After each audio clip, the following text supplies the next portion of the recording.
నమస్తే, welcome to our channel. నేను మిస్సిర్.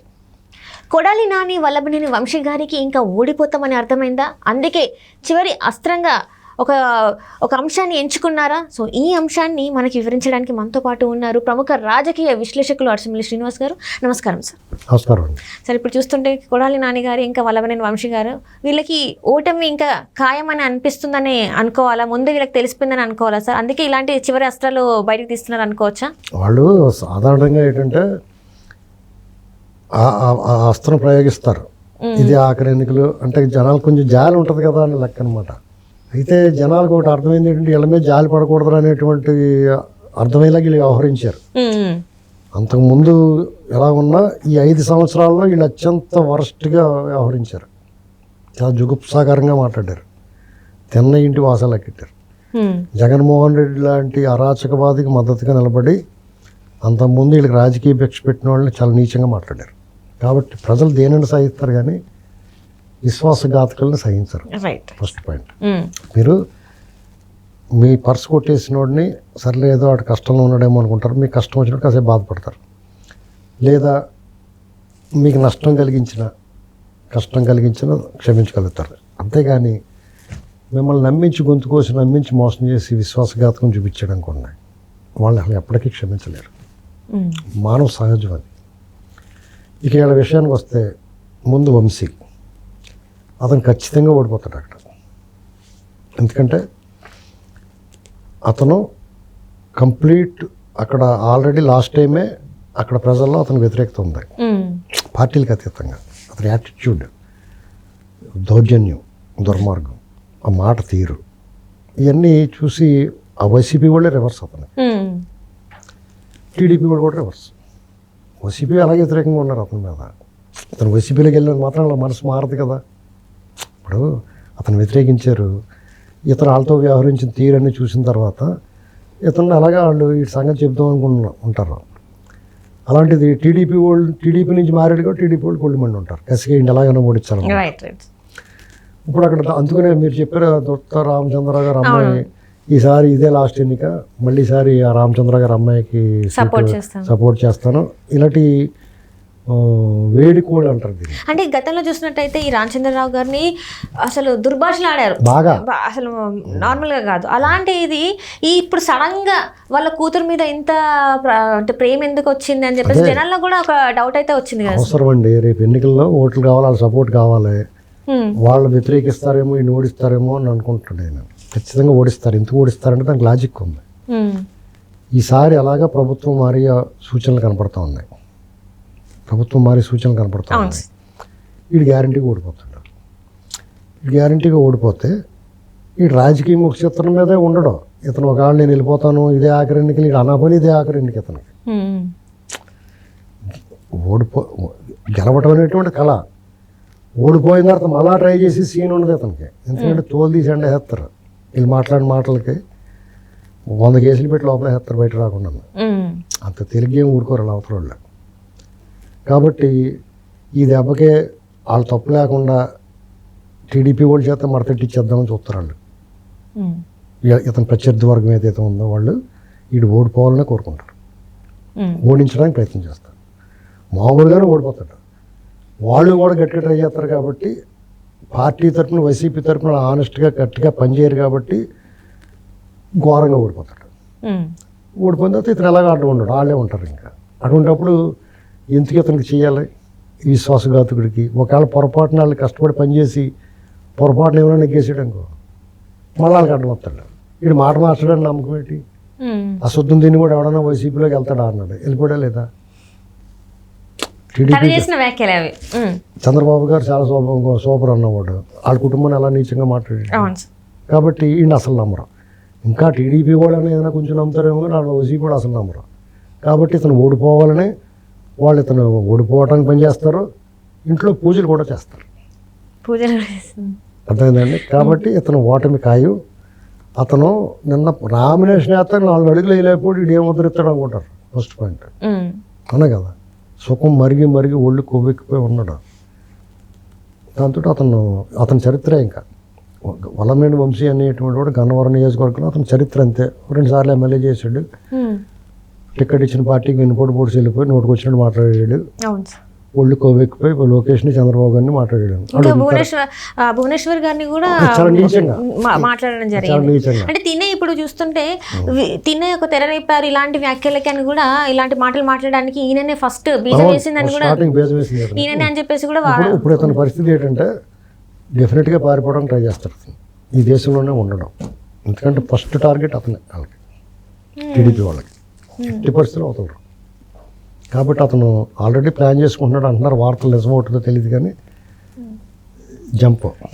అంటే ఎట్లా ఓడిపోతాం కాబట్టి ఇక్కడ నామినేషన్ కూడా అవ్వట్లేదు అని చెప్పేసి కూడా అది వార్తలు. నానిది, అది కొడాలి నానిది. వల్లభనేని వంశీ మాత్రం ఇంకా నామినేషన్ వేసాడు, అతను ఓటమి ఖాయం. పైగా అతను ప్రత్యర్థి ఎవరో యార్లగడ్డ వెంకట్రావు 2 సార్లు ఓడిపోయాడు. అతని మీద చాలా సింపతి ఉంది అక్కడ. పైగా అతను కూడా మంచి కరోడా మనిషి, బాగా డబ్బు ఖర్చు పెడతాడు, ఎక్కడా తగ్గేదేలే అన్నట్టు ఉన్నాడు. అతనికి సాఫ్ట్ కార్నర్ ఉంది, అతని మీద కొంచెం మంచి అభిప్రాయం ఉంది అందరికి. ఇతను నోటుకు వచ్చినట్టు మాట్లాడాడు. అతన్ని మడత పెట్టి గోడనే తొక్కేస్తూ ఉంటారు, కుర్చీ మడత పెట్టి కుట్టినట్టు అదే పని చేస్తారు. అంటే ఎందుకు మరి ఈ 5 సంవత్సరాలు వీళ్ళు ఎప్పుడు కూడా అనుకోలేదు సార్? అంటే ప్రజలకు ఏదైనా కొంచెం మంచి చేద్దాం, ప్రజల్లో ఉందాం, అట్లీస్ట్ ఆ కొంచెమైనా చెప్పడానికి ఉంటుందని ఏ రోజు అనుకోలేదంటారా మరి? కొవ్వెక్కిపోయి మదం ఎక్కిపోయి కళ్ళు మూసుకుపోయి వ్యవహరిస్తారు. అధికారం చేతిలో ఉంది కదా అని ఒళ్ళిపై తెలియకుండా వ్యవహరిస్తే ఎన్నికల ముందు బోర్లా పడతారు. ఎన్నికల ముందు బోర్లా పడితే గతంలో రాజకీయం వేరు. ఈసారి ఓడిపోతే మళ్ళీసారి ట్రై చేసుకుంటారు. ఇంక వీళ్ళకి ఈసారి ఓడిపోయిన వాళ్ళకి చరిత్రలో కలిసిపోతారు. అంటే మళ్ళీ ఇంకొక అవకాశం ఉండదంటారా? అసలు వీళ్ళు మళ్ళీ లగినవారు కదా, వీళ్ళు కనపడినవారు ఎక్కడన్నా రాజకీయ ముఖచిత్రం మీద పారిపోవాలి, ఇక్కడ ఉండడానికి లేదు. హుకుం జారీ చేస్తారు, హుకుం అంటారా.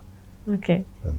అంటే ఇప్పుడు చూస్తుంటే వైసీపీ అంటే వీళ్ళే కాకుండా ఇంకొంతమంది నేతల పరిస్థితి కూడా ఇట్లనే ఉందని అనిపిస్తుంది. చాలా మంది మీకు అందులో సాఫ్ట్ నేచర్ ఉండి ఎవరితో వివాదం లేకుండా ఉన్న వాళ్ళు చాలా స్వల్పంగా కొంతమంది ఉన్నారు. వాళ్ళకి భవిష్యత్తు ఏదో పార్టీలో పోతారు. వాళ్ళు ఏదో పార్టీలో వాళ్ళకి గేట్లు తెరుస్తారు. వీళ్ళకి ఎక్కడ ఛాన్స్ ఉండదు. జగన్మోహన్ రెడ్డి చేసిన ట్రాప్ ఏంటంటే వీళ్ళు ఎక్కడా పనికి రాకుండా చేసాడు, నిర్వీర్యం చేసాడు అంటారు కదా, అలాగే ఎందుకు పనికి రాకుండా చేసాడు. అండ్ అట్లనే ఇక్కడ చూస్తుంటే ఇంకొక వ్యక్తి సార్ ఏంటంటే నగరి నుంచి వెళ్ళి రోజా గారు. సో ఈమె గురించి ఏం చెప్తారు సార్ మరి మీరు? మీకు నామినేషన్ నాడే ఆవిడ ఓటమి ఖాయమైపోయింది. నీకు భానుప్రకాష్ రెడ్డి రాకేష్ రెడ్డి భానుప్రకాష్ గారు అసలు రోజా గారి మీద ఉన్న వ్యతిరేకత అంతా కూడా చూపించడానికి అన్నట్టుగా బయటకు వచ్చేసారు జనం అందరూ. అసలు ఆయన పేరు తలిస్తే చంద్రబాబు గారి మీటింగ్లో ఆయన పేరు తలవగానే ఓరెత్తిపోయింది. అటు మీకు బాహుబలి సినిమాలో లాగా అమరేంద్ర బాహుబలి అనగానే బాహుబలి సినిమాలో ఎలా ఊరెత్తిపోయిందో అలా ఊరెత్తిపోయింది. ఓటమి అప్పుడే ఖాయమైపోయింది. ఆవిడకి అంతే, వేరే పార్టీలో అక్కడ ఛాన్స్ ఉండదు. ఈమె రాజకీయ జీవితం అంటే ఇక్కడ వరకేనా? ఇంకా అంతే. వాళ్ళకి ఇప్పుడు వాళ్ళ రాజకీయ జీవితం క్లోజ్ అయిపోతే వాళ్ళకి నష్టమే ఉండదు. బాగా కుమ్మేసుకున్నారు, శుభ్రంగా సంపాదించి పక్కన. కానీ ఆ సంపాదించుకున్న దాన్ని తిన్నెవరైనా. ఎందుకంటే వీళ్ళందరికీ కూడా రేవేడేస్తారు, ఏం వదిలిపెట్టరండి. ఎలక్షన్ అయిపోయింది. గత రోజుల్లో అయితే ఎలా ఉండేదంటే ఓడిపోతే వాళ్ళు సచివాలయాన్ని వదిలేసిపోరు.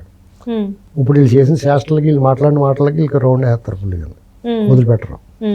ఇప్పుడు రెండో వాడు కొడాలి అని ఉన్నాడు, అతను కూడా నా ఆఖరి ఎన్నిక ఇది అంటున్నాడు. నువ్వు మామూలుగా నువ్వు చెప్పకపోతే ఇది ఆఖరి ఎన్నికే నీది. నీ అవతారం, నీ ఓటం, నీ అన్నీ చూస్తుంటే జనాలకి వెగటు వచ్చేది 4 సార్లు నెగ్గాడు. ఈ 3వసారి ఇంకా దరిద్రంగా వ్యవహరించాడు. ఆ నోటికి అద్దు లేకుండా మాట్లాడాడు.